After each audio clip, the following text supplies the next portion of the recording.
5 comunicaciones. Una es de la compañera Elena Carrilero Jiménez. Elena, contamos con tu presencia. Sí, buenos días, José. Buenos días, Elena, bienvenida.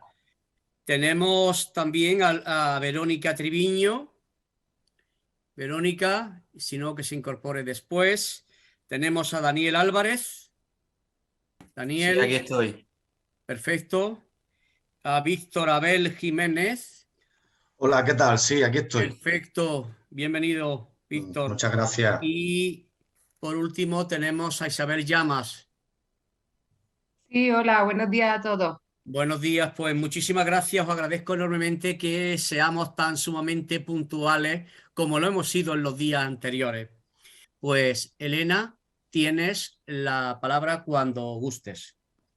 Muchísimas gracias, José. Bueno, en primer lugar, buenos días a todos y todas. Me gustaría dar las gracias a José Álvarez y a Remedios Sánchez, a cargo de la dirección de este congreso, por contar conmigo para participar en esta comunicación sobre las poetas clásicas y modernas y las reflexiones didácticas en torno al diálogo intergeneracional entre poetas andaluzas. Me gustaría compartir una presentación sobre la que apoyar esta comunicación. ¿Me podéis confirmar si se ve correctamente? Perfecto. Perfecto. Muy bien.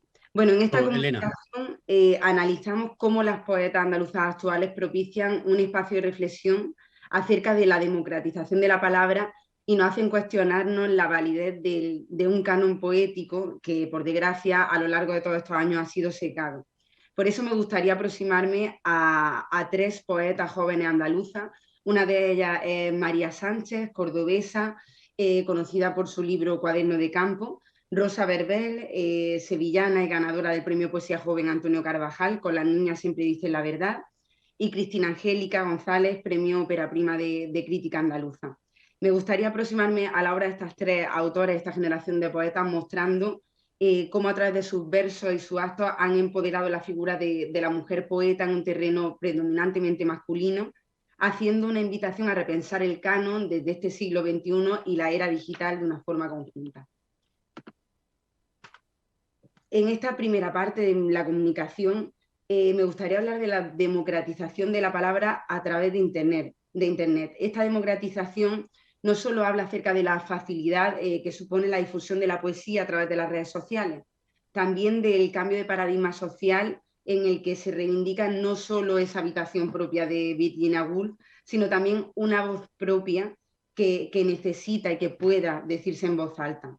Como analiza el filósofo Franco Bifo Berardi en una de sus recientes obras titulada Respirar, caos y poesía, en la época de las redes digitales el poder no corresponde más a la soberanía política y ya no se asienta en la capacidad de imponer el silencio al ambiente circundante.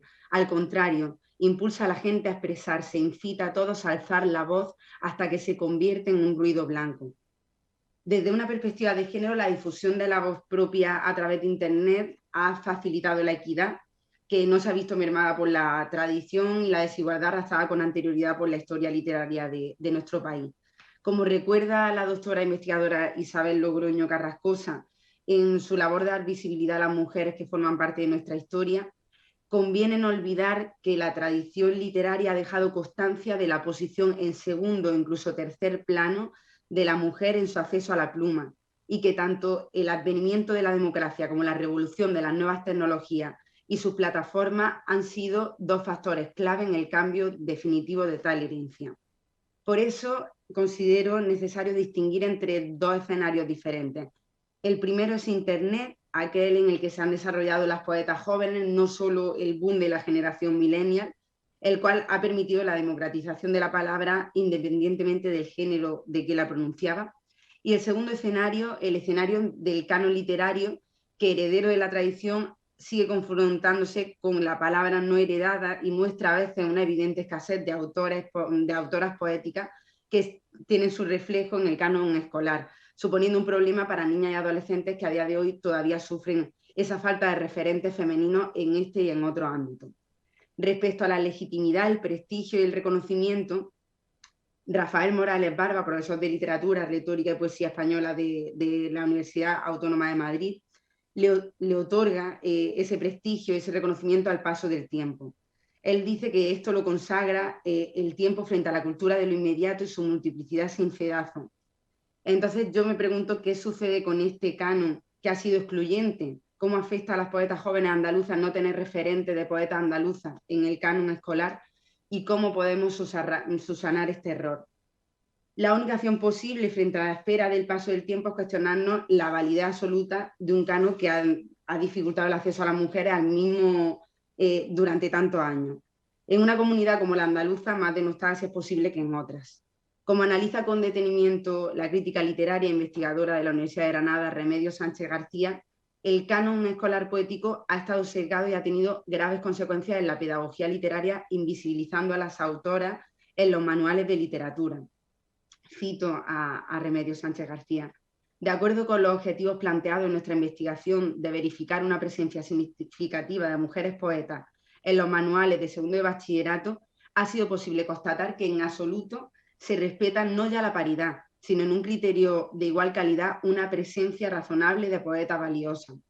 Sin embargo, esta invisibilización no ha sucedido solo en los manuales de bachillerato, sino en las antologías y en las propias publicaciones de libros de poesía.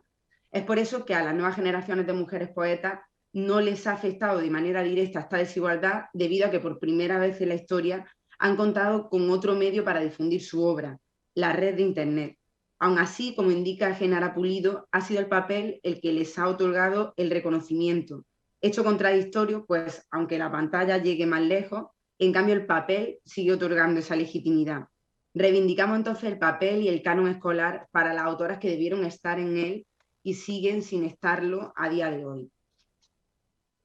Hay una consecuencia evidente en nuestro tiempo que desencadenará un nuevo modo de entender el canon si atendemos a cómo está impactando en la educación y en los intereses de los jóvenes la poesía juvenil, término que utilizan el profesor Fernando Valverde y Remedios Sánchez por primera vez para referirse a este tipo de construcción creativa. Pero, ¿qué es el canon? Susceptible a múltiples definiciones e interpretaciones como la de Harold Bloom en el canon occidental, pasando por el canon abierto de Sánchez García, del que forma parte el lector y no solo el gusto intrínseco del crítico, llegamos como un punto intermedio a la definición de Enric Soulà, una lista o elenco de obras consideradas valiosas y dignas por eso de ser estudiadas y comentadas. Las poetas jóvenes andaluzas no han tenido la suerte de vivir ese diálogo intergeneracional entre sus antecesoras dentro de los libros de bachillerato. Sin embargo, su presencia es una excelente oportunidad para poder establecerlo. El nuevo modo de pensar el canon pasa por cómo las obras están impactando en la sociedad, las temáticas que se están abordando, cómo las jóvenes poetas no solo establecen un diálogo con sus contemporáneas, sino con sus antepasados, y cómo el trabajo de diferentes generaciones confluye en un momento actual que empodera la figura de la mujer poeta en un terreno predominantemente masculino, dando espacio para otro tipo de lectura más allá de la que se encuentra secada en los manuales de literatura de la educación secundaria y bachillerato. La escritora Laura Villar reivindica no solo una poesía escrita por mujeres, de mujeres, sino con carácter feminista de forma intrínseca, que contribuye a la lucha por la igualdad de los derechos de los hombres y las mujeres, cambiando un canon intrínsecamente patriarcal en lo que se refiere a su historia. Y dice así, Laura Villar: no, el canon no se cambia solo. El universo poético no se tambalea si las lecturas que llenan las bibliotecas siguen asentando un universo poético que aleja a las mujeres de su centro y las considera esa rara avis que merece respeto solo por lo anecdótico de su presencia. Leer es un buen instrumento de participación activa para comenzar a buscar una nueva estructura que ampare a la autora. Por nuestra parte, debemos cuestionarnos no solo cómo se ha construido el canon antes de este siglo XXI, sino después de la irrupción de las nuevas tecnologías, de este fenómeno que hace partícipes a los jóvenes de la poesía, creando un puente hacia una didáctica más atrayente que nos permite ir más allá y trazar conexiones con el canon tradicional, rescatando en esta nueva tarea a las mujeres que han sido invisibilizadas en él. Dentro de este diálogo encontramos a la escritora veterinaria de campo María Sánchez, nacida en Córdoba en el 89, por lo que se considera dentro de la generación millennial. Y tras publicar su poema en diferentes antologías y revistas, en 2017 saca su primer poemario con La Bella Varsovia, cuaderno de campo, traducido al francés, portugués e inglés, en el que da voz al mundo rural y trata la familia, el campo y los animales, combinando la herencia cultural y educacional. Y dice así en este libro María Sánchez: soy la tercera generación de hombres que vienen de la tierra y de la sangre, de las manos de mi abuelo atando los 4 estómagos de un rumiante, de los pies de mi bisabuelo hundiéndose en la espalda de una mula para llegar a la aceituna, de la voz y la cabeza de mi padre repitiendo: yo con tu edad, yo y tu abuelo, yo y los hombres. A través de la cotidianidad y de la observación de lo que sucede alrededor, recordamos los versos de Marilú Escribano, la gran poeta del perdón granadina a la que se le debe tanto en este país, y la recuperación de su memoria y su poesía, como un diálogo con la tierra y con lo esencial, así como sus versos esenciales, porque nada regresa. Yo recuerdo la tarde de la huerta, las voces de los niños, como cantos de pájaro y abeja, jugando en las higueras. En este diálogo también encontramos a la poeta sevillana Rosa Verbel, perteneciente a la generación Z, que comprende a aquellos nacidos entre 1997 y 2015. Verbel ha sido el 21º premio de poesía Antonio Carvajal con Las niñas siempre dicen la verdad. Un libro en el que se reivindica la identidad femenina con sus luces y sus sombras en una fotografía de nuestro tiempo. En él encontramos referentes como Blanca Varela o Rosana Cuarón. Sus versos nos recuerdan a la otra sentimentalidad y a la ternura como forma de rebeldía. En un artículo publicado en El Mundo, Rosa Verbel habla de su referente femenino y del medio a través del cual los ha conocido, que por desgracia del sistema educativo en este país no ha sido a través del canon escolar. Cito textualmente las palabras de Rosa: a veces el mito se vincula al medio. Nuestros referentes en Instagram suelen ser muy diferentes a los de Twitter, por ejemplo, porque responden a tradiciones distintas. En Internet descubrí pronto a Silvia Plath o a Annie Sexton, al tiempo que a otras jóvenes de mi generación también interesadas en esa tarea hostil e inabarcable que es tratar de escribir y de leer arañando el canon, o al menos bordeándolo. Las referentes de Rosa y sus mitos se alejan, al menos en este libro, de la tradición andaluza. Sin embargo, encontramos voces en su poesía como la de Ángeles Mora, poeta cordobesa perteneciente a la poesía de la experiencia. En los versos de Verbel, dentro de su poema Las niñas siempre dicen la verdad, que da título al libro, encontramos la vulnerabilidad y la fuerza que alberga la identidad femenina. Y dirán a las niñas: mujer, algún día este dolor tampoco te será útil, pero habréis aprendido a soportarlo. Recordamos entonces los versos de Ángeles Mora en su poema La chica más suave. Perteneces, lo sabes, a esa raza estafada que el dolor acaricia en los andenes. Se comparte así una misma herida entre dos tiempos, entre dos fotografías de diferentes tiempos que se encuentran en forma de verso para reivindicar la conciencia del ser y del ser mujer.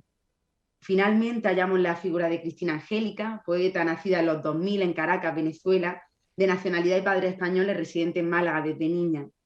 Su libro Mi hogar es una caja de mudanza resulta el 5º Premio Valparaíso de Poesía y Premio Ópera Prima de la crítica andaluza.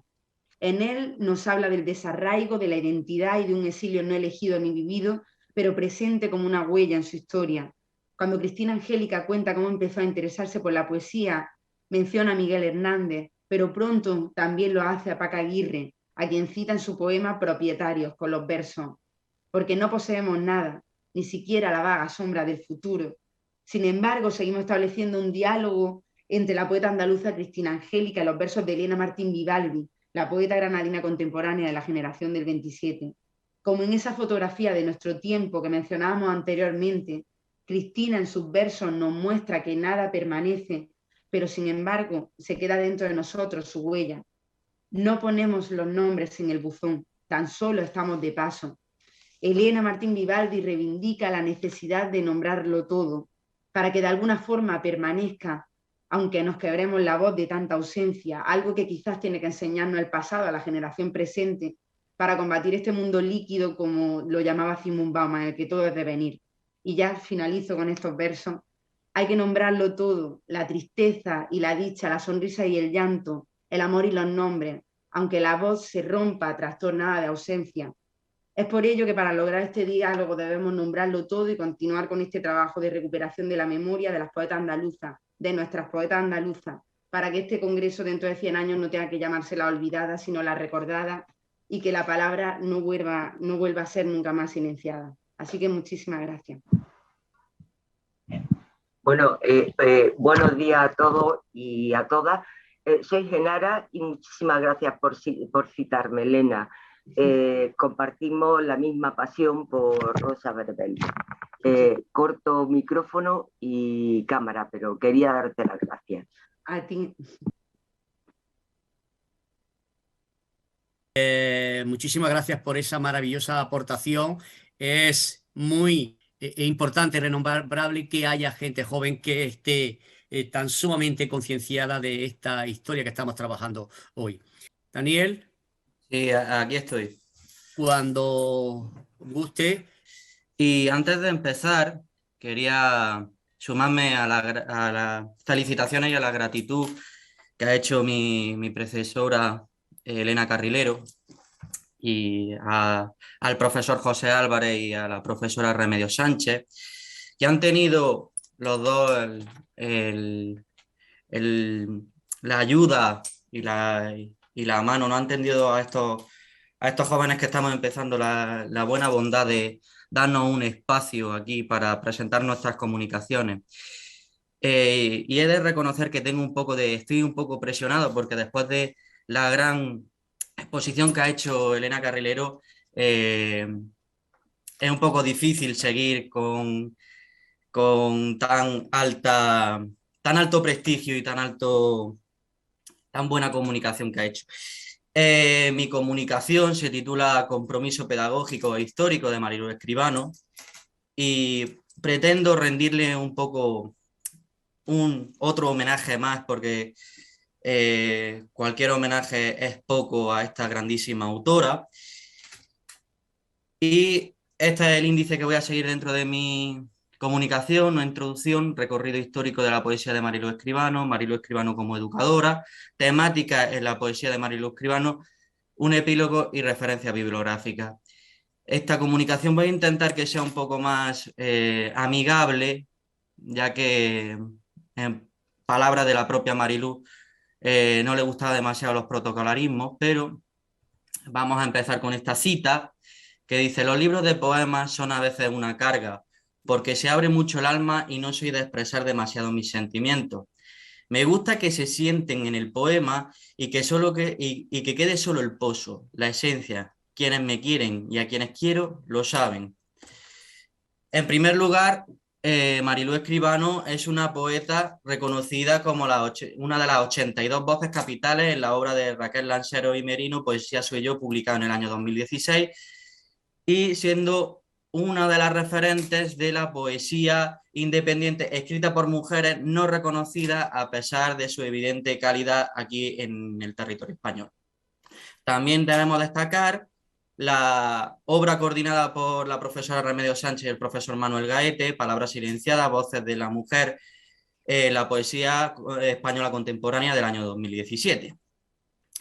Vamos a abordar dentro de esta comunicación cómo afecta la circunstancia vital en la construcción del discurso poético y en la trayectoria creadora de Marilú Escribano desde el año 1990, que es cuando se publica el primer libro de poemas, Sonetos del Alba, hasta el año 2018, que sale su última obra, publicada en vida, que se titula Geografía de la Memoria. Y trataremos de analizar de qué manera podemos aplicar los poemas a una realidad dentro del aula en educación secundaria, en educación primaria o incluso en la universidad. Marilú Escribano nace en Granada en 1935 y no se puede categorizar en la generación del 50 porque en los años 50 no escribía, pero se encuadra dentro de esta acotación que se titula La literatura sumergida, ya que estuvo mucho tiempo escribiendo textos que no salieron a la luz muchos años después. Su padre, Agustín Escribano, el último director de la Escuela Normal de aquí de Granada, fue fusilado el 11 de noviembre de 1936 y su madre fue expulsada y represaliada en 1939. Marilú tenía unos meses de vida de la ciudad de Granada porque ella también era maestra y el régimen no quería que maestros y maestras de corte republicano ejercieran su profesión. Ella ejerció como catedrática de la didáctica de la literatura en la Universidad de Granada y estuvo vinculada a movimientos ciudadanos feministas como Mujeres por Universitarias, y Mujeres por Granada. Un hito que podemos destacar dentro de Marilú como ciudadana comprometida con la ciudad de Granada es la preservación de Carmen de los Mártires, por ejemplo. El recorrido histórico dentro de su poesía se acota o comienza con Sonetos del Alba, como ya he dicho, en el año 1990, le sigue Desde un mar de silencio, Canciones de la tarde, Umbrales de otoño, El corazón de la gacela, su antología Azul Melancolía en el año 2016, en el año 2018 su última obra, Geografía de la memoria, y dos obras póstumas que han salido a la luz gracias a la labor de Remedios Sánchez. Su relevancia como poeta, como profesora, como ciudadana comprometida y como referente de la concordia, como ya ha dicho mi predecesora Elena Carrilero, le ha propiciado la concesión de diversos galardones como el Premio Andaluz de la Crítica, la Medalla de Oro al Mérito de la Ciudad de Granada, la Bandera de Andalucía, Autora Clásica del Año, entre otros muchos galardones. Otra de las facetas fundamentales de la figura de Marilú es su faceta, su cara como educadora. Las palabras de la propia Marilú, cuando uno se enfrenta, un buen maestro se enfrenta a una clase, debía de tener magia, debía de tener, estar hecho de otra pasta, debía de tener una clase que fuese dinámica, divertida, haciendo uso de los recursos tanto literarios como no literarios, para enriquecer al máximo las nuevas generaciones del futuro. Algunos de los temas más, o de los recursos más utilizados por Marilú Escribano era el humor. Ella era, las que hemos tenido oportunidad de conocerla y de asistir a sus conferencias, era tremendamente graciosa. Su finalidad al utilizar el humor era volver a captar, no solo volver a captar la atención de los discentes, sino empatizar con ellos. Ahí tienen ustedes un enlace que lo pueden consultar de una de las últimas conferencias que ella dio en vida, en el cual utiliza el humor y utiliza una serie de recursos y da estrategias a los nuevos maestros y maestras de la Universidad de Granada para ser buenos docentes en el futuro. Otro de los recursos que utiliza es la poesía. No cualquier poesía, sino la poesía de grandes autores y autoras que fueron relevantes.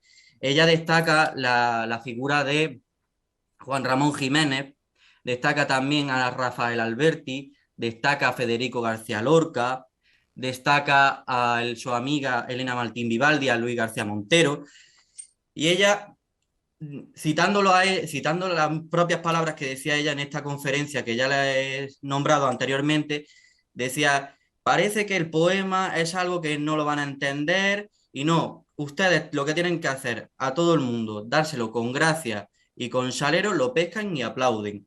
Cito textualmente a la propia Marilú Escribano. Y personalmente considero que tiene toda la razón. Respecto a su poesía, se encuadra en diferentes referentes o temáticas. La primera, aquí podemos ver que es la figura de la madre. Ahí tienen ustedes, que por razón de tiempo no voy a leerlo, una referencia a su madre en el poema Desde un mar del silencio del año 2016. Otra de las temáticas es la figura del padre. Como pueden ver ahí ustedes, Los ojos de mi padre de Umbrales de otoño en el año 2014. Y otra de las temáticas que abundan dentro de su obra poética es la alusión a la amistad, a la concordia entre autores y autoras de diferentes generaciones y de diferentes estilos. Podemos destacar poesías que le ha dedicado a su amiga Elena Martín Vivaldi, Luis García Montero, entre otros. Aquí tenemos el poema que le dedicó a Luis García Montero, que se encuentra en el poemario El corazón de la gacela del año 2013. Y como colofón de esta comunicación, me gustaría leer el poema que más le gusta o que más le gusta a Mariló Escribano porque no se ha ido de nuestro lado, que es Cuando me vaya, que en propias palabras de la autora le gustaba mucho porque fastidiaba a la profesora Remedios Sánchez, que comienza y dice así: dejaré un silencio en el recuerdo, sonidos de una voz que fue muy joven y un aroma de sándalo y cipreses para que no me olvides. Y ahora, cuando el sol desaparece y hay una promesa de noche clara, las estrellas se esconden y están muertas de tanta nivea luz. Dejaré abierta la ventana. Un gorrión divulgará mi huida y un frescor de mañana anunciará mi marcha, con trémula voz para llamarte.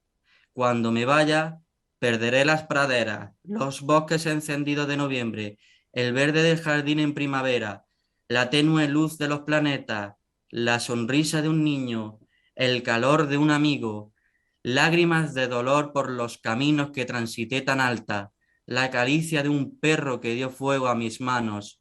Cuando me vaya, habré perdido tantas cosas que creceré en trigal por no morirme.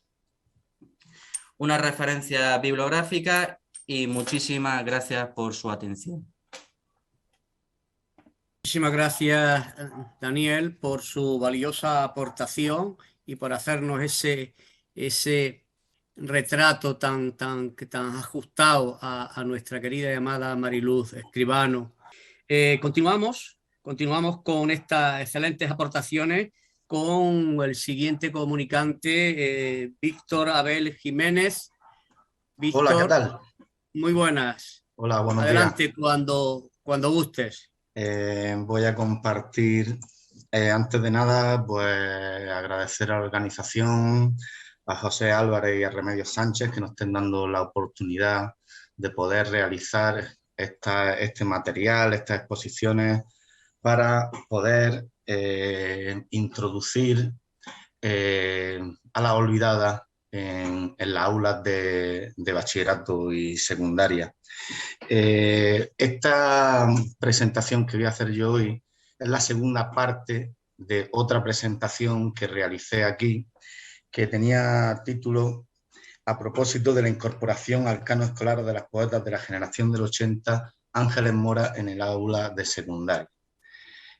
Pues bien, esta primera parte, que fue la comunicación anterior, se basaba teóricamente en por qué Ángeles Mora tendría que estar en la aula de secundaria.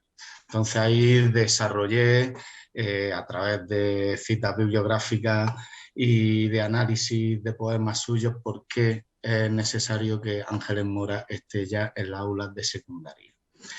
En este caso, lo que he realizado es una unidad didáctica para poder ser realizada en las aulas reales. Entonces, esta exposición que hago hoy tiene más bien un cariz práctico en vez de un cariz teórico. Creo que para poder realizar todo este proyecto de intentar sacar a la luz la voz de la olvidada, necesitamos, por un lado, el aparato teórico, muy necesario, pero también necesitamos un aparato práctico que sea capaz de llevar a las aulas reales todo este aparato teórico. Entonces, claro, estas unidades didácticas, pues como podéis comprender, son bastante más prosaicas y poco áridas, pero son muy necesarias. Bueno, como toda unidad didáctica tiene una división. Esa división en la actual ley, que justo va a cambiar para el próximo curso, con lo cual en el próximo curso tendremos que cambiar quizás no los modelos de unidades didácticas, pero sí digamos, las leyes que están articulando estas unidades didácticas. Bueno, yo tengo que decir también que soy profesor de secundaria en un instituto en Motril y doy clases desde primero de ESO a segundo de bachillerato y llevo ya 11 años y entiendo bastante bien las carencias y los recursos que tenemos los profesores para poder realizar estas unidades didácticas. Bueno, voy a desglosar un poco la unidad didáctica. como toda unidad didáctica, tienen una estructura ya impuesta por ley, y hay una parte que es bastante árida, que es la parte de, pues, digamos, la parte de, perdón, las competencias, los objetivos referentes a la materia, objetivos basados en criterios de evaluación, metodología, interdisciplinariedad, etcétera. Pero quizá la parte central de una unidad didáctica se basa en la articulación de la clase a través de una secuenciación didáctica en la que vamos a incidir un poco más. Toda la parte anterior, en cualquier unidad didáctica tiene que ir incluida, viene por ley, son elementos muy áridos, entonces no los voy a leer. Me voy a centrar más en una clase específica sobre Ángeles Mora. Bueno, toda unidad didáctica y toda clase, partiendo teóricamente, tiene 4 bloques. Un bloque de comprensión lectora, un bloque de comunicación, que suele ir ligado a un taller de creación, un bloque de gramática y un bloque de literatura.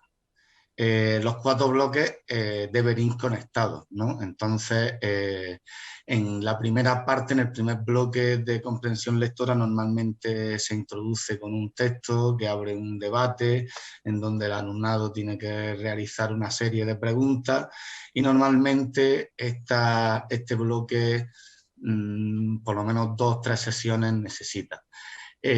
Hay otro segundo bloque, que es el de comunicación, en donde se suelen tocar el tipo de textos expositivos, textos literarios, textos poéticos, etcétera, que también tiene que ir ligada a esa línea que va uniendo toda la unidad didáctica. En la tercera parte sería la parte del bloque de gramática, que también tiene que ir ligado a la línea de la unidad didáctica, pero en donde se tendrán que, digamos así, desmenuzar las partes que por ley se tienen que dar de gramática en cualquier curso de secundaria y de bachillerato. Bueno, yo esta unidad didáctica me he centrado más bien en el bloque de literatura, sin dejar de lado los otros bloques, con lo cual he dividido la unidad didáctica en 10 sesiones. Bueno, se puede bailar entre 9 o 11 sesiones, yo lo he dejado en 10. Bueno, lo primero que haría yo en una clase, bueno, lo que hago en una clase antes de empezar a leer una autora, es leer poemas de una manera, digamos, libre. Se leen poemas, se paran, después de la lectura se hace una pequeña reflexión sobre esos poemas que se han estado leyendo, o con cualquier texto introductorio que nos pueda servir para acercarnos a nuestra autora. De esta primera lectura no debemos olvidar que lo que queremos es fomentar la lectura de poesía en el alumnado de secundaria, como bien ha dicho el compañero Daniel anteriormente, citando a Marilú Escribano y la forma de dar clase de los profesores. Sí es verdad que es necesario dar clases dinámicas que sean llamativas para el alumnado, pero también hay que decir que el alumnado normalmente, y en una gran mayoría, está predispuesto a querer entender la poesía y a querer participar de ella, con lo cual este escalón de dificultad que encontramos muchas veces no es real, y hay una atención y una necesidad del alumnado por compartir poesía. Bueno, este punto de partida, esta lectura abierta para fomentar, para llamar la atención de la poesía, no debe ser muy teórica, quizás debe ser bastante amena, dinámica, en donde los alumnos y las alumnas participen de una manera libre, sin muchas veces entender bien los poemas, simplemente un punto de partida. Bueno, una segunda sesión, segunda y tercera sesión, Aquí ya sí haremos una serie de lecturas más específicas. En este caso leeremos Gastos fijos de La Dama Errante, Casi un cuento de La Dama Errante.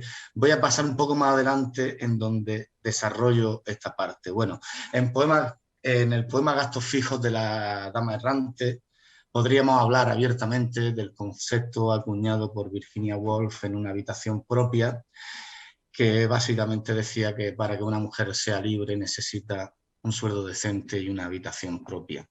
Todos estos poemas que se leerían en estas sesiones abrirían la atención y la necesidad de conocer del alumnado. En el poema Casi un cuento de La Dama Errante podríamos trabajar la necesidad de elección libre en el amor sin que ese compromiso pueda coartar una felicidad venidera. Podríamos también analizar los versos. Él susurró que lo mejor sería no enamorarse. Una y otra vez volvieron a encontrarse sin amor, eso sí, felices como niños. Estos poemas elegidos están hechos con la intención de llamar la atención al alumnado sobre aspectos de su vida que puedan ver reflejados en la poesía. En el poema El infierno está en mí, de Contradicciones Pájaros, podríamos tratar el tema de la articulación del yo moderno, este yo escindido que atraviesa a todos como parte de una sociedad moderna y que nos hace vivir en un dentro y fuera de nosotros mismos, en palabras del profesor Juan Carlos Rodríguez. Del poema Epigrama, también de Contradicciones Pájaros, se podría extraer una enseñanza sobre la brusquedad machista de las relaciones íntimas amorosas. Del poema Se Piaggi, Se Ridi, también de Contradicciones Pájaros, se podrían dar advertencias sobre las complicaciones que pueden surgir en una amistad al tener entre amigos relaciones amorosas. Del poema Saborear, del libro Bajo la alfombra, se podrían sacar conclusiones sobre un poema ambiguo que podría parecer un poema en primer momento erótico, pero en el que se está hablando realmente de la ciudad de Granada, en palabras de la propia Ángeles Mora. De estas sesiones introductorias, se pedirían una serie de ejercicios. Pasaríamos a una sesión de gramática en donde se analizarían el poema gramaticalmente, pero también se tocaría el tema de gramática que en esta unidad didáctica habría que hacer. Luego un taller de creación en donde podríamos hacer una serie de poemas y por último... Perdón, Víctor, tenemos un minuto, ¿vale? Un minuto, termino, perdón. Gracias. Y por último se haría un comentario de texto. Ese comentario de texto sería del poema La chica de la maleta, del libro La guerra de los 30 años, y entraría en la dinámica de un comentario de texto básico con una serie de preguntas de comprensión lectora, tema análisis del contenido, estructura, análisis del lenguaje, etc. Bueno, ya concluyo, todo se podrá leer en su momento cuando se publique y aquí está la unidad didáctica para quien quiera utilizarla en sus clases, etcétera, etcétera, con métodos de evaluación, etcétera. Muchas gracias por la atención y perdón por la demora y quizá por haber alargado un poco esta exposición de la unidad didáctica. Muchas gracias. Gracias. Vamos a ver si yo tengo, sí lo tengo. Gracias, Víctor, compañero, y ya, amigo, por habernos acercado precisamente a esa parte tan fundamental y práctica que es precisamente llevar la poesía y llevar a esta autora en concreto, Ángeles Mora, a llevarla a la escuela en definitiva, a los centros de educación secundaria. Muchísimas gracias. Vamos a seguir porque nos quedan 10 minutillos y nos quedan 2 comunicaciones. Por favor, Isabel, ¿estás preparada? Hola, buenos días, ¿qué tal? ¿Se me escucha? Perfectamente, Isabel, cuando quieras, por favor, adelante. Vale. Voy a intentar, bueno, en primer lugar, dar las gracias y la enhorabuena por la puesta en marcha de este congreso. dedicado a la recuperación de las autoras andaluzas, marginadas por el canon escolar e ignoradas a pesar de su evidente calidad. Y nada, no voy a dilatarme mucho en el tiempo porque además soy de la última y siempre voy así, voy a intentar ser breve. El título de esta comunicación se llama La Escuela en Libertad de Marilú Escribano, comprensión lectora y competencia escrita en la formación actual del alumnado. Pues a ver, la presente comunicación, de la que me gustaría subrayar y hacer hincapié en el hecho de que todas las citas integradas en ella como parte de la redacción de la misma responden a textos de la propia autora, de Marilú Escribano, pues gira en torno a la figura de la poeta como incuestionable activista literaria y pedagógica. A través de sus textos somos conocedores de una lucha constante y continua en favor del patrimonio, de la libertad de la mujer, pues si hay un rasgo destacable de la ideología de Marilú es su libertad absoluta y su independencia, de la cultura en general y de su claro compromiso con esta. Como bien decía ella, sembrar desde los encerados palabras diáfanas o contundentes o hermosas nos va a conducir hacia los conocimientos deseables que a lo peor dormían el sueño de la conformidad.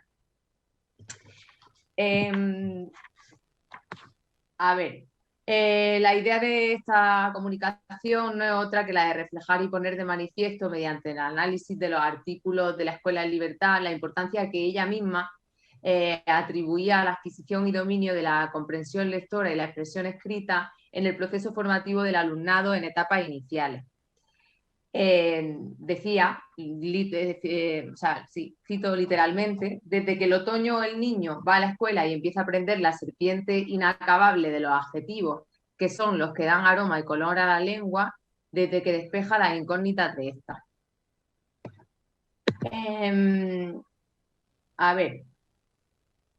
En nuestra... Perdóname porque no sé en qué diapositiva estoy. Perdón. Un momentito. A ver, sí. En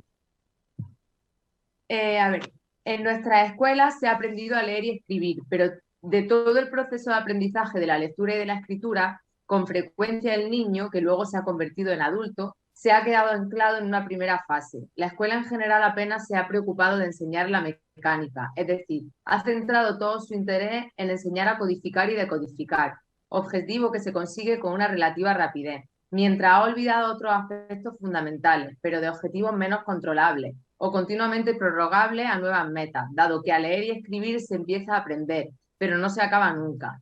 Así, la motivación, la expresión, la comprensión muchas veces han sido consideradas solo superficialmente o simplemente ignoradas. Esto decía Monge Margreli en 1993, me parece una cita bastante vehemente y muy acertada. Y al hilo de esto, me gustaría destacar otra cita que he dicho que iba a ser fundamentalmente, las citas de Marilú Escribano iban a ser el hilo conductor de esta comunicación, que dice que el otoño tiene un inconfundible aroma a goma de borrar, a lapiceros nuevos, a libros coloreados cuyas enseñanzas hay que alcanzar con esfuerzo y disciplina, con rigor. Como en un cuento que está por escribir, los alumnos se irán convenciendo de la magia que supone atrapar las palabras en el aire claro de la clase. Esas palabras sugeridoras, amables o contundentes, a las que damos el nombre de monedillas de oro y que iremos guardando en el arcón de nuestros secretos más amados. Apretar una palabra en la mano cerrada, escribirla después en la pizarra es un acto de magia escolar que no deja de tener su encanto. Los alumnos se convierten así en ingenieros ingeniosos de la palabra. Por otro lado, es necesario subrayar y reforzar la idea de que cada vez es más urgente que contenido y realidad se encuentren dentro de la aula para que el poder de las monedillas de oro de las que hablaba Marilú surta efecto. La motivación constituye una pieza fundamental en el proceso de aprendizaje y los adolescentes se involucran e implican mucho más cuando se sienten motivados. A ver si esto se me va aquí. En definitiva, palabra herramienta que necesitamos urgentemente para entender el mundo, hacerlo más asequible o cordial. Palabras para sentirnos poseedores de la libertad irrenunciable y necesaria, para conocernos mejor a nosotros mismos. la herramienta necesaria para defendernos de los problemas que se suscitan en el transcurrir de los días, en las difíciles relaciones humanas.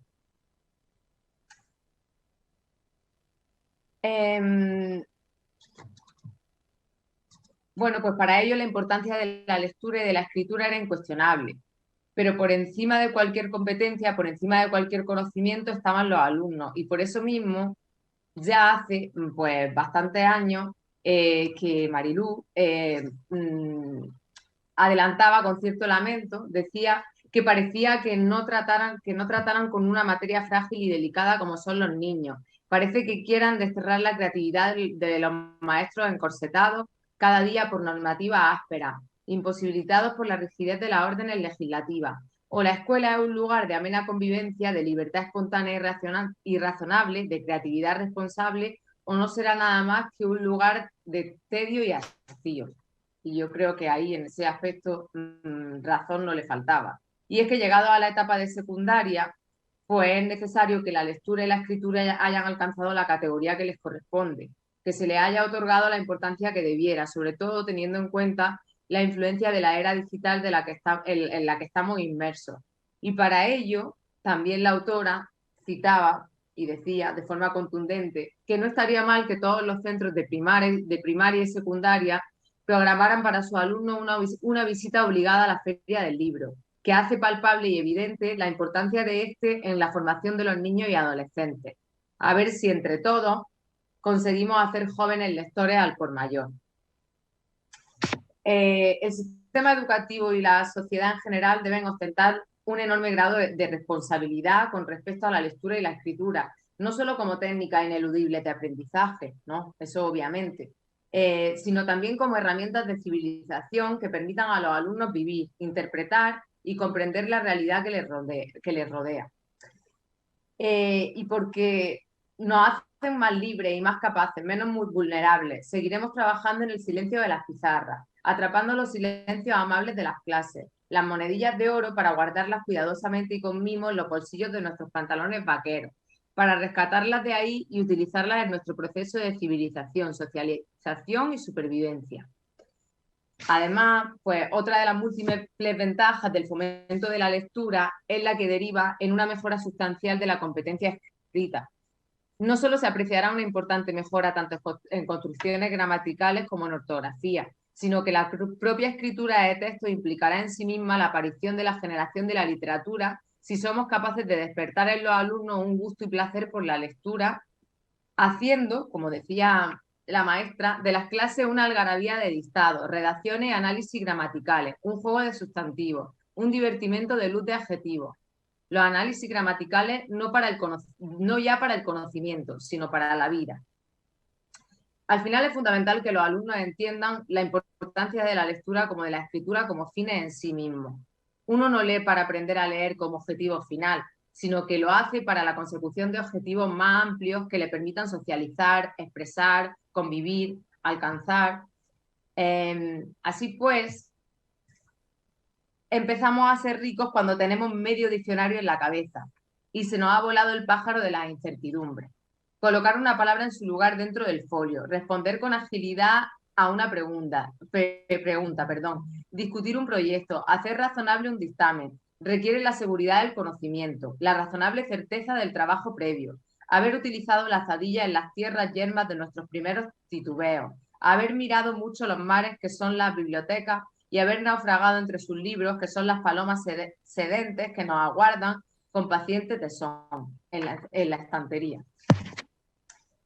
Y de esta forma, a través de la vehemencia, la inquietud, la sensatez, el inconformismo y la sensibilidad que emanan de los textos y las reflexiones de la poeta, así como de las diferentes aportaciones teóricas de otros especialistas, no queda más que insistir y hacer hincapié en el valor y la trascendencia de la formación lectoescritora del alumnado del secundario, como pieza clave para su desarrollo académico y personal y para su éxito y desenvoltura en la sociedad que les rodea. Y que así, una vez alcanzada la madurez, aquel niño que hoy es adulto, culto y formado, escriba con satisfacción e ilusión al rey Melchor. Después de tantos años, tengo que decirte que he aprendido a escribir después de trabajar en muchas pizarras escolares, que puedo hacerlo con cierta comodidad y limpieza, y lamento profundamente aquellas cartas sobre papel rayado y dibujos navideños que te mandé en su momento y que estaban llenas de nervios, rayajos y faltas de ortografía por doquier. Por tanto, y a modo de conclusión, solamente me gustaría añadir que sería maravilloso que aprovecháramos las brillantes aportaciones de una de las 82 voces femeninas fundamentales de la poesía en español, el fanal que señala la nueva ruta, la de nuevos soportes, la de nuevos formatos, para repensar la importancia de la formación lectoescritora e inculcársela y transmitírsela a los alumnos de secundaria. La lectura de sus propios sentimientos, la escritura para la comunicación de sus emociones, la lectura como herramienta de placer del goce estético, la escritura en simbiosis con su espíritu reivindicativo y rebelde, contra la injusticia, el inconformismo o la resignación. La lectura como proveedora de argumentos para que los escuchen como antesala a todo lo que se puedan imaginar. La escritura como pintura de su voz y ambas como pasaporte a su independencia. Muchísimas gracias, espero no haberme excedido, lo he hecho lo más rápido posible y nada, muchísimas gracias a todos por su atención y por haberme hecho partícipe de este maravilloso congreso. Pues muchísimas gracias, Isabel. Te has ajustado muy bien, y te damos las gracias al tiempo, ¿de acuerdo? Yo sé que tenía muchísimas más cosas que añadir, muchísimas más cosas que incorporar. Te agradecemos profundamente ese gran esfuerzo. Muchísimas gracias a la compañera Verónica Triviño. Verónica, podemos... Hola, buenos días. ¿Me escucháis? Perfecto, te escuchamos perfectamente. Pues nada, ante todo, buenos días y dar las gracias a ti, a José Álvarez Reyes Sánchez, por realizar este congreso y tener la oportunidad de participar en él. Mi comunicación, voy a ser muy escueta, muy rápida, sobre la palabra precisa de Pilar Paz Passamar, aplicaciones didácticas en torno a una poeta esencial de la generación del 50.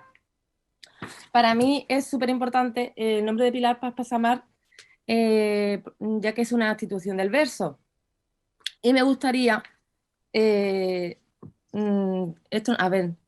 quiere decir es que me gustaría incluir su prestigiosa obra en el material didáctico de bachillerato para lograr así el reconocimiento y un acercamiento de la poesía canónica a los jóvenes y romper con la tradición imperante hasta ahora. Entonces, a base de esto, he hecho unas propuestas didácticas para trabajar con el alumnado de bachillerato y aportar y favorezca el acercamiento a la poesía de la autora a través de unas actividades. Me gustaría hablar ante todo, de Pilar Paz Passamar, que es de Jerez de la Frontera, que es en Cádiz una de las instituciones del verso, es fundadora del grupo de Platero, disputó una final del premio Adonais con Claudio Rodríguez y Juan Ramón Jiménez. Ella fue piropeada con entusiasmo por un poema suyo por Juan Ramón Jiménez, que decía: hay una muchacha, Pilar Paz Passamar, que ha escrito un poema excelente, magnífico, sobre Dios entre los jóvenes poetas, encuentro de vez en cuando cosas excelentes. Ese poema es una joya, esa niña es genial. Esto hizo que sobre todo la gaditana se diera a respetar en el tema de la revista Platero y fuera la última discípula de Juan Ramón Jiménez. A ver, me gustaría también destacar la diferencia que la autora Pilar Paz Passamar de su contemporáneo es que tenía claro que quería explorar temas tradicionales, tratando anteriormente como poetas masculinos. Tuvo como referencia en el inicio de su obra a poetas masculinos como Gustavo Adolfo Bécquer, Juan Ramón Jiménez, que ayudaron a definir su poética y su cualidad musical del lenguaje. Temas como la fugacidad de la belleza y de la verdad, la inspiración poética, fueron temas muy recurrentes en su fase poética temprana. La producción poética de Paz Passamar es precisamente relevante tanto por su casualidad como la simplicidad de su testimonio. La poeta de Cádiz fue construyendo desde sus inicios poéticos una decidente identidad femenina que se fue manifestando de forma progresiva, como mujer y como poeta, de cierta manera, y dentro de las limitaciones de su entorno. La elección de elegir la poeta gaditana para el estudio de su poesía de Seretú no es totalmente fortuita. A lo largo de más de 50 años, la autora ha publicado 11 libros de poesía. Sin duda, es una de las grandes voces vivas del siglo y una de las menos estudiadas. Aún en la última década ha suscitado un interés creciente en las contribuciones nada de especialidades como Sharon Keys Ewells, Ana Sofía Pérez Busarte o Manuel Francisco Reina. En definitiva, en esta aportación se pone de manifiesto su relevancia para el enriquecimiento de la cultura, que en nuestra opinión debe partir de la educación y puesta en valor de la creación y el conocimiento como identidad de lo tradicional de la región andaluza. En particular, nos centraremos en el siglo XX-XXI con la presencia de las mujeres poetas en la educación literaria, tras definir el canon y su uso para una buena educación literaria que se va a utilizar en las aulas para que la literatura, me parece, que permanezca viva en nuestras sociedades. Como apuntaba con Sánchez García, el canon es imposible sin acuerdos, sin lecturas, sin propuestas. En esta investigación seguimos su figura dentro de la generación poética de los 50, enfrentando a un lenguaje masculino de mitos y símbolos con una expresión poética a su medida, donde aborda su vivencia desde una mirada particular e íntima y donde queda atrapada en la representación social del rol que tiene asignado, buscando asumirse en una aceptación de la realidad que no puede cambiar de indicar su identidad poética femenina. Entonces, a través de aquí, he marcado unos objetivos, metodología, para introducir a Pilar Passamar en el aula de bachillerato. Desde la conciencia de lo complejo que resulta la comprensión del hecho poético sin abordarlo desde una perspectiva que se ajusta al perfil del alumnado, con estas aportaciones pretendemos facilitar al alumnado la educación secundaria, sobre todo en bachillerato, un material de trabajo que favorezca el acercamiento de la poesía de la autora. Es claro, las actividades que proponemos están encaminadas a potenciar, pues sobre todo la lectura desde los poemas con una perspectiva multidisciplinar, puesto que entendemos que la poesía como parte íntima del ser humano, esto es un vehículo inagotable que asciende y desciende desde nosotros mismos hacia todo lo que nos rodea. Se ofrecen propuestas, aplicaciones didácticas de profundización y comprensión lectora, para que los estudiantes puedan acercarse al contenido de los textos y su significado. He querido hacer como unas cuestiones, perspectivas, unas proposiciones como una realización de actividades en el aula de bachillerato en las que persigue, por ejemplo, hablar sobre las obras de Pilar Passamar, como es la importancia de introducir la poesía escrita por mujeres en la España contemporánea, explicar la intención comunicativa de la autora y resaltar el yo poético femenino. Para la consecución de estos objetivos propongo un recorrido por algunas de las obras de Pilar Passamar, fruto delicado del estirpe de Bécquer y Juan Ramón Jiménez. Es importante abordar para los estudiantes de bachillerato la poesía escrita por mujeres en la España contemporánea, como decía anteriormente, ya que la literatura de este momento refiere distintos papeles a los personajes femeninos de ficción y retrata una sociedad que, siendo la misma, es observada desde la individualidad de cada autor o autora, pero también la mirada colectiva de la expresión que comparte esta sociedad que retrata y de quién la autoría es masculina y si es femenina. Lo podemos ver, por ejemplo, en una de sus obras que me gustaría resaltar, que es Filomena, donde dice: allí me mostrarías aquello que mi alma pretendía y luego me darías allí, tú, vida mía, aquello que me diste el otro día, el expirar, el aire.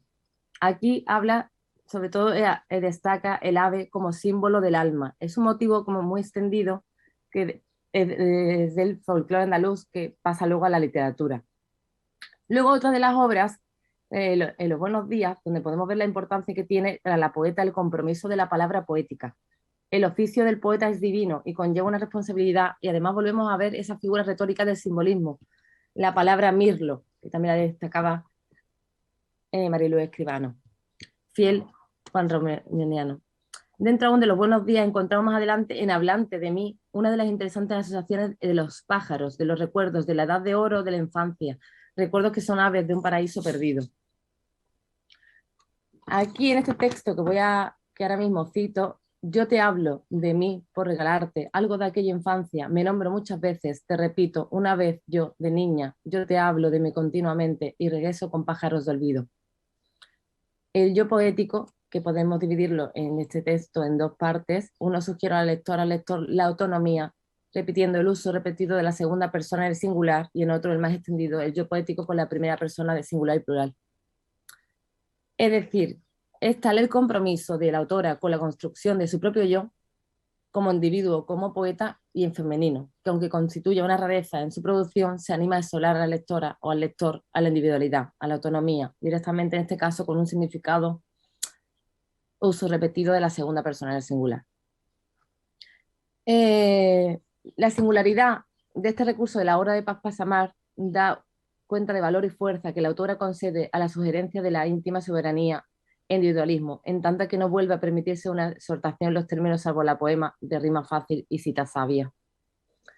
En Sofía, llámame tú, sé música de tu propio instrumento, color de pintura, sin ser la madera de tus sueños, dibuja lo que quieras decirte. Bueno, no quiero quitaros mucho tiempo. Lo que quería hacer con estas aplicaciones didácticas es resaltar, para modo de conclusión, la importancia de incluir la figura femenina en las aulas de bachillerato, ya que la visión femenina aporta una perspectiva distinta y necesaria. El rescate de su memoria y la inclusión de su obra en las clases de bachillerato supone un incentivo para que las nuevas generaciones pues asuman protagonismo en la producción literaria poética de la actualidad, además de formar capacidad interpretativa crítica de los alumnos independiente de su género. Con esto concluyo mi comunicación. Muchísimas gracias, Verónica, por esta maravillosa y excelente aportación que nos acaba de dar. Quiero, por último, de acuerdo, darle las gracias a Elena Carrilero, a Verónica, que acaba de defender, a Daniel Álvarez, a Víctor Abel y a Isabel Llamas por sus valiosísimas aportaciones a este congreso tan importante que estamos celebrando estos días. Muchísimas gracias y paso la palabra a la profesora Remedios Sánchez para continuar con esta sesión, o bien descansamos durante un par de minutos si es posible. Pues descansamos, buenos días a todos y a todas, descansamos ese par de minutos, José, y para que podamos desconectar un tema de los demás, y en 2 minutos comenzamos de nuevo con esta mesa de ponencias que nos va a ocupar ahora.